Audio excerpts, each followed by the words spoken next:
তার ভিতরে একটা প্রশ্ন আমি দেখতে পাচ্ছি, এমডি তোফায়েল আপনি প্রশ্ন করেছেন, অনেকেই দেখা যায় বিবাহের আগে হারাম সম্পর্ক জেনা করে, কিন্তু তারা আবার সালাতও পড়ে, সেই সালাত আল্লাহর দরবারে কবুল হবে কিনা? ভাই তোফায়েল, আপনি যে প্রশ্ন করেছেন এর চাইতে গুরুত্বপূর্ণ প্রশ্ন প্রাসঙ্গিক, যে বিবাহের আগে যে প্রেমের সম্পর্ক, তথাকথিত প্রেমের সম্পর্ক একজন ছেলে এবং একজন মেয়ের সাথে থাকে, এই সম্পর্কটি যদি শারীরিক সরাসরি জেনা পর্যন্ত নাও যায়, তথাপি এটি এক ধরনের জেনা।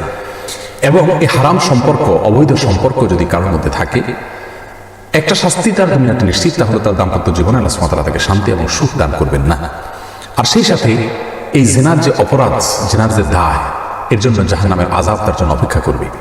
এটা বড় ধরনের একটি গুনাহ, কবিরা গুনাহ এবং বড় ধরনের অপরাধ।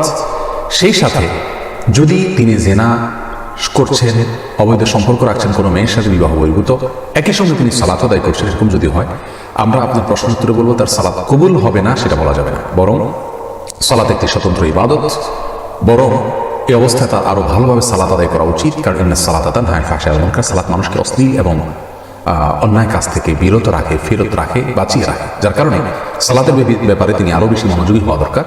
তার সালাত কবুল হবে না এভাবে আমরা বলবো না, তবে হ্যাঁ, যে সালাত তাকে গুনাহ থেকে বাঁচাচ্ছে না, সেই সালাত খুব বেশি মানসম্মত নয়, এটা অনুমান করা যায়। কিন্তু সালাত কবুল হবে না বা আল্লাহ সুবহানাহু ওয়া তাআলার কাছে এটা গ্রহণযোগ্য হবে না, এরকম কোনো কথা বলা কোনো সুযোগ নেই আপাত দৃষ্টি থেকে।